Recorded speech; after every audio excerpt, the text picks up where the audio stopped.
I have no problem with accepting responsibility for being in the Capitol. I just feel like the charges should have fit the crime and they didn't. A recently pardoned man involved in the January 6th riots speaks out. Our Ellie LaLiberte sits down exclusively one-on-one with the Janesville man. And the executive order centering around gender, how the move could impact transgender community members in the Madison area. Plus, the city of Middleton swears in its new police chief. The issues at the top of his to-do list. That is all coming up now on News 3 Now at 10. Good evening, everyone. I'm Sarah Carlson. Eric Franke is off tonight. Thank you so much for joining us. President Donald Trump's pick for Secretary of Defense has been confirmed tonight. Vice President J.D. Vance broke a tie on the Senate floor to confirm Pete Hegseth to this position. This is the second time in U.S. history only that a vice president had to break a tie for a nominee. The first time happened in Trump's first term with his education nominee, Betsy DeVos.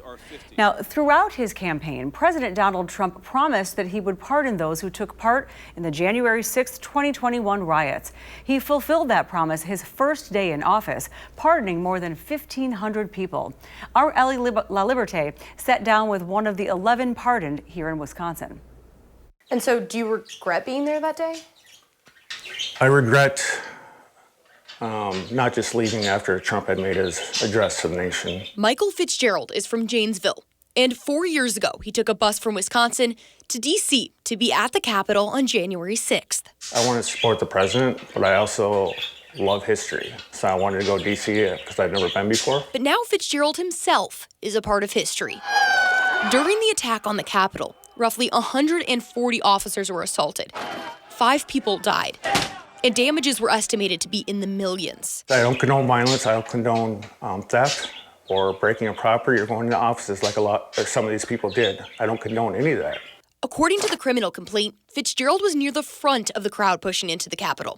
That landed him as number 32 on the FBI's most wanted list. I told the Capitol police officer that I had been pushed inside and I did not want to be inside. And he said, it doesn't matter anymore, everybody's in here. However, the complaint states he participated in the pushing of officers. I got a call from my lawyer saying I had been indicted on 2 felonies and 5 misdemeanors.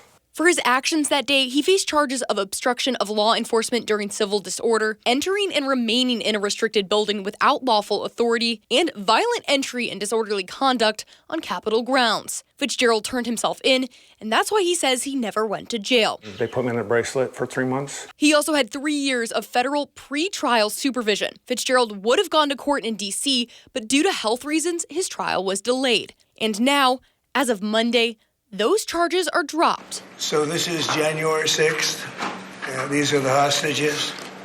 Approximately 1,500 for a pardon. That signature is part of why Fitzgerald is glad Trump is back in office. I mean, I would be lying if I didn't have that in the back of my mind. So do you believe this was an insurrection on the Capitol or no? I don't. In a way, I have no problem with accepting responsibility for being in the Capitol. I just feel like the charges should have fit the crime and they didn't. And you said that there were maybe a couple of bad actors, but this did get violent and there were lawmakers who were hiding and cops who were fearful for their life. Is there any part of that was concerning to you, that the crowd was getting violent or angry? I can say that looking back because, like I said, when I was there, I didn't see any of that stuff. So I think I was pre-big riot. Before all that happened, I think I was gone. Critics of the pardon say that this could condone behavior. But with the riots in the history books, Fitzgerald says he doesn't see another January 6th in the future. Just because of the damage that it did, and I hope it never happens. Reporting in Janesville, Ellie LaLiberte, News 3 Now. Thank you, Ellie. A few flurries headed to southern Wisconsin. We have Alex out on that weather patio. How much are we expecting to get? I know it'll be warming up, too. Yes, the flurry activity, they're few and far between, and we're not going to get a whole lot tonight. And that's because the air is very, very dry. And that warm air, though, is still on the way. Enter the yellow shades. Get ready for some warmer temperatures. Radar 3000, nothing really across Dane County. We have a couple of flurries that are blowing off of our building here at the studio, but nothing actually falling from the sky. The snow showers have been few and far between that I've been mentioning. A trace at most has been recorded across southern Wisconsin, and Future Track kicks the leftover of those flurries out of the area. But this is warmer air that's helping drive some of this flurry activity and light snow shower activity to form. Current temperatures 20 in Madison. We saw our coldest temperatures earlier this evening at 15, and we've been warming up steadily since. So 20 right now at the airport. A little bit further to the west, Mount Horeb, you're at 22 degrees, and our temperatures will continue to climb, if not stay steady, as we continue to work towards this warmer weather pattern that's heading towards southern Wisconsin. Follow the line here. 27 is normal all the way through the next 10 days, and many of the next 10 days are above normal. Coming up in Maine weather, I'm going to explain why we're seeing this flip from all of the cold stuff to the warmer stuff. And we also have a weather system of significance that I want to give you a first glimpse at that's coming up a little bit later in Maine weather. All right. We'll take it, Alex. Thanks so much. Dane County deputies have arrested 2 men for felony OWI offenses. The first arrest came around 4 o'clock Thursday afternoon. A 60-year-old man was taken into custody on South Fair Oaks Avenue near Garver Green. He faces charges of 5th offense OWI. The second arrest happened the same night, a little before 11 o'clock. Deputies were called to County Highway P and Stagecoach Road in Cross Plains. That's where they found a pickup truck rolled onto its roof. The 37-year-old driver was found hiding on Main Street, and he is charged with 7th offense OWI, cocaine possession, and resisting arrest. The Dane County Sheriff's Office says it could not substantiate anything criminal in its investigation to a potential school threat. Today, the Wisconsin Heights School District closed all of the schools after a potential danger to school safety was reported. Now, the Sheriff's Office spoke with students connected to the threat and found no immediate danger to the school. The sheriff says the systems in place worked exactly as they should. An Adams County bus driver is being hailed a hero after saving a student's life. This is pretty unbelievable. While traveling on her after-school bus route, a female student on that bus began choking. Her brother alerted the driver, Jamie Smozik. Jamie quickly pulled the bus over and then performed the Heimlich maneuver, dislodging the object in the girl's throat and saving her life. Pretty cool. Among President Trump's series of executive orders is one that takes aim at what his administration calls gender identity. The order says the government will only recognize men as, quote, biologically male and women as, quote, biologically female based on their sex at birth. Armand Rahman spoke to community advocacy groups in Madison about how this impacts the communities they support. It's a little much. I mean, I just got my passport renewed like 3 days before he got in there. Uncertainty now hangs in the air for Tessa Price and others with her group Trans Advocacy Madison. President Trump's new executive order, among other things, directs federal agencies to require that all government-issued IDs, including passports, quote, accurately reflect the holder's sex. It does feel different. It feels like we're in danger. It feels like we're under attack. Trans Advocacy Madison provides a platform for the trans and non-binary community.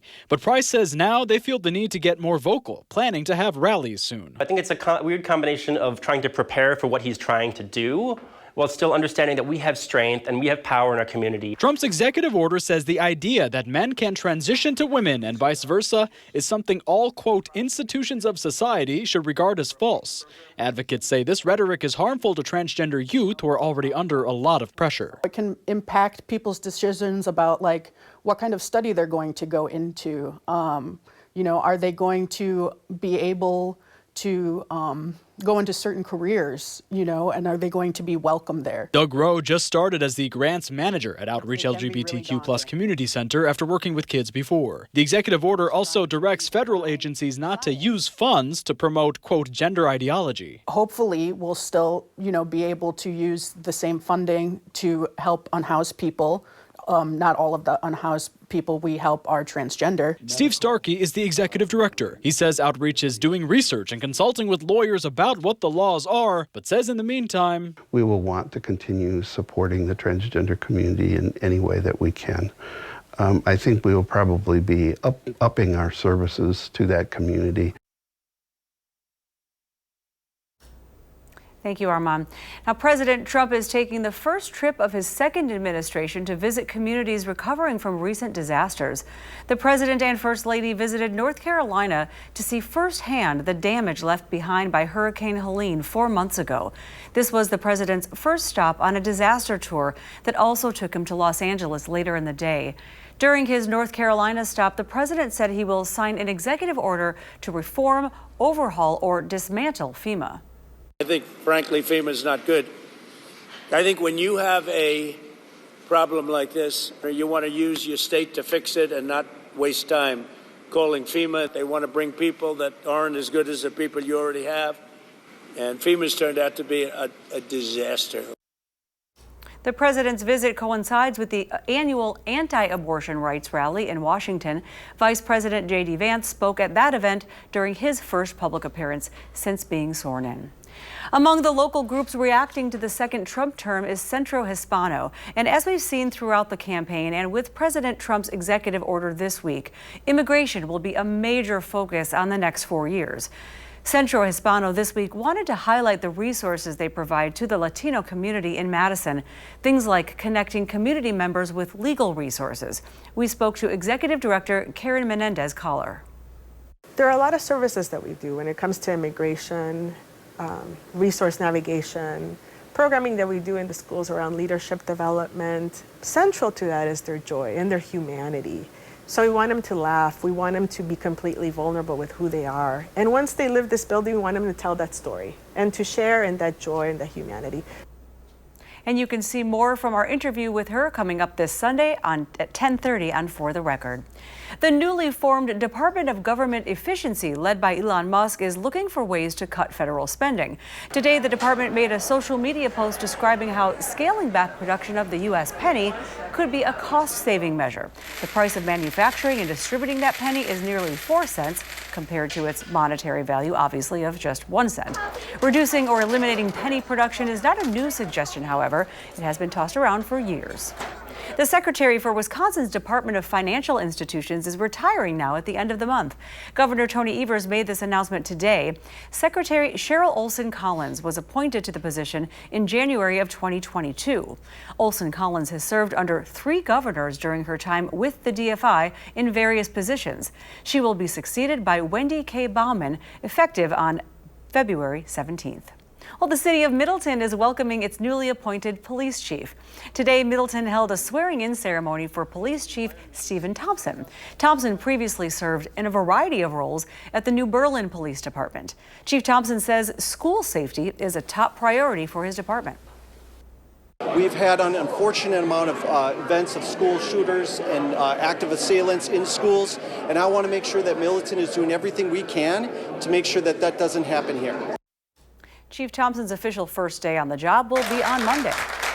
Well, when we come back, Alex tells us about the warmer weather coming this weekend. And flu hospitalizations are on the rise, while UW Health says the trend could get worse in the coming weeks. That's next.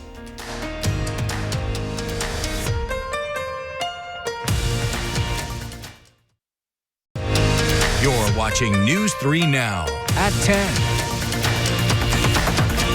Welcome back. We are in the heart of winter and respiratory virus season, and UW Health says flu cases and hospitalizations are on the rise here in the state. In early December, there were no hospitalizations at UW Health for the flu, but by this week there were 40. That is the highest level of flu hospitalizations there have been at UW in the last 3 years. Now, the director of infection prevention says we haven't even probably reached the peak of flu season yet.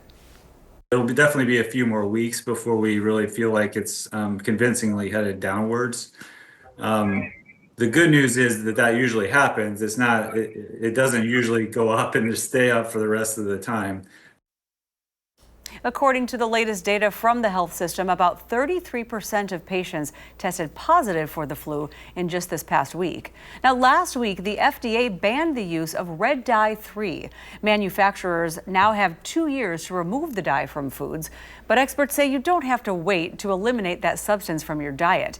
Doctors with the Cleveland Clinic recommend avoiding all synthetic dyes, not just red 3. And you can do that by eating whole foods, reading the labels on drinks especially, and using alternatives like fruit and vegetable extracts to color foods. None of these food dyes are necessary. They're not healthy. They do not provide any nutrition. So there's no harm in eliminating them. You're only creating more health benefits. Keep in mind, too, that red dye 3 is also listed as red 3 or FDNC red number 3 on nutrition labels.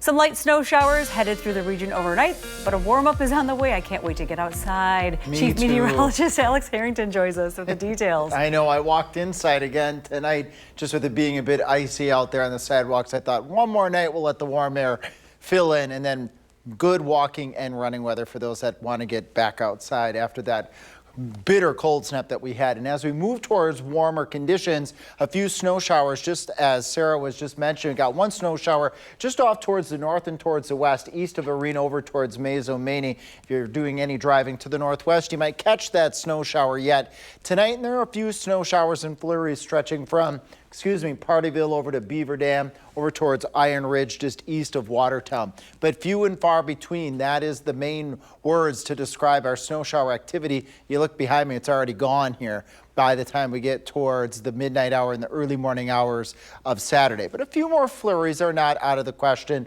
on Saturday, and amounts dusting maybe a few tenths of an inch. So this is one you could use the broom to really get rid of any snow that accumulates, if at all. Cloudy skies for this evening. Winds out of the southwest will bring warmer temperatures in. We'll see that in just a moment here. Again, just a couple of flurries out there as we go into Saturday. Maybe a snow shower or two, and maybe a break in the clouds, and a little bit of sun towards the end of the day. Here's the temperatures. We're climbing up to 33 degrees. That's 5 degrees above normal. And as we get to Sunday, we'll be at 26. 26 is right at normal for this time of year. We're not talking about bitterly cold wind chills or anything bitterly cold over the course of the next 10 days. Average is 27. That's this line right here. And when you see the bars above that line, and many of them are 40 on Monday, nearly 40 on Tuesday, 35 on Friday. It's all above normal, or at least at normal for a change. So we swing from all that bitter cold stuff to the warm stuff. And we see that here our chance of being above normal as we go out the end of next week going into the beginning of February is very likely going to be above normal. Well, why is that? Well, we've been talking about when the Arctic regions are colder. That's Alaska is one area up towards the Arctic regions. They will be colder. There'll be a dip in the jet stream. This is that river of air that weather systems ride on. And when you get a big bubble like this is called a ridge. It's typically warmer right in the middle of that ridge. So with the ridge building in, we'll have warmer temperatures build in towards the end of the month. And we see that again in our 10-day forecast here. There's that 38 on Monday, 36 on Tuesday, 35 on Friday, Saturday, Sunday, Monday. Remember last night I said at the 10 o'clock news, we were thinking maybe there's going to be a weather system during this time period here of significance. Give you a sneak peek at that. This is one projection, and we have some consistency with our weather model, so I'm going to show it to you here as we go into next Saturday, breaking out with some light snow, maybe mixed in with a little bit of rain. That ends as we go towards Saturday evening going into Sunday, and the First Warn Weather Team will be first to let you know the progress on next week's weather system. And coming up in sports, the Badger men's hockey team got a big-time win at the Kohl Center tonight, how Wisconsin skated past Michigan. That's next on News 3 Now.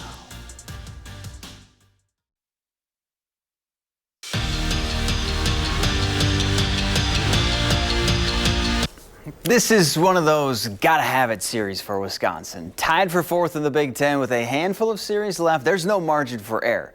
The good news is they're facing Michigan, a team who they took 4 of the possible 6 points from in the first meeting. First period, tied at 1, Ben Dexheimer finds Logan Hensler, and he dekes and then sends a snipe into the back of the net to give the Badgers a 2-1 lead. Now the Wolverines would answer, scoring 3 straight goals, but Wisconsin would score 2 in the third and win it thanks to Christian Fitzgerald. 5-4 is your final. Sunday, there is going to be an old friend in town when Wisconsin hosts Nebraska. Connor Esigian is making his first trip back to Madison since he decided to transfer. During his time as a Badger, CE3 set a freshman program record with 69 made threes, and he hasn't lost that touch from deep. In 19 games as a Husker, Esigian has made 49 triples while shooting 41% from three-point range. I remember when he first got there, he called me and showed me his new apartment, but yeah, I mean, that's my guy for life. I'm excited what he's doing. They run some stuff for him, some of the same things we ran for him. He'll let him fly in transition. Yeah, I think he started early in the year, and now they're bringing him off the bench. So a lot of this, he's got a quick trigger. Ball comes off the hand just like it did when he was here. Sunday is also the start of Coaches versus Cancer Week, and for the next couple of games, Greg Gard and his staff will wear suits and sneakers on the sidelines. But the sneakers will have a special twist to them. They were painted by kids battling cancer at the American Family Children's Hospital, and Coach Gard can't wait to show off what Emmett designed for him. It's going to be really neat to see those and to wear those for the 2 games, knowing that they were individually designed by both of those kids that are going through really hard times, and hopefully them getting a chance to see their artwork on display on national TV next week. Hopefully it gives them another little escape and some happiness around what they have to go through. High school boys hoops, top 2 teams going at it in the Capital North, with Lodi hosting Lakeside Lutheran, and the Blue Devils up early and adding to it. Kyle Kurt dials one up from deep to make this a 6-point game. Warriors would answer with their own long ball. Easton Wolfram splashes home the triple to keep this one close, but Lodi would not be denied. Cale Schneider says, "I'll have 2 with the Euro plus 1. Blue Devils go on to win 57-51. We're back after this. All right, over in England, a pizza place is declaring war on a topping, pineapple. Lupa Pizza in the English city of Norwich has slapped a staggering $120 price tag on their Hawaiian special. This sizzling debate has exploded on social media. Great marketing idea, by the way, with passionate pizza connoisseurs tossing in their 2 cents. At last check, though, the pineapple poll was split 50-50, so far no one has been willing to put their money, though, and pay an extra $120. Now, around here, we were taking a poll. Yes. You were a pineapple? Yep. Yes. Oh, yes. I say no, a vegetarian. I like plain cheese pizza. But barbecue chicken pizza with pineapple. With pineapple? Yeah, on that? Sure. Why not? Yeah. I don't know. Sounds interesting. At 5, we were talking with Susan. That's the, you've got the savory and the salt in the barbecue chicken against the pineapple. It's good stuff. We'll take your word for it. Okay. Take my word for the weather, too. That's a great transition. Future Trek is getting those snow showers out of here. They won't mount to much at all. And temperatures staying way above normal. Keep an eye on our forecast, though, for next weekend as we watch maybe an impactful weather system for the area. All right. Thank you so much, Alex. And thank you so much for joining us on News 3 Now at 10. Have a good night.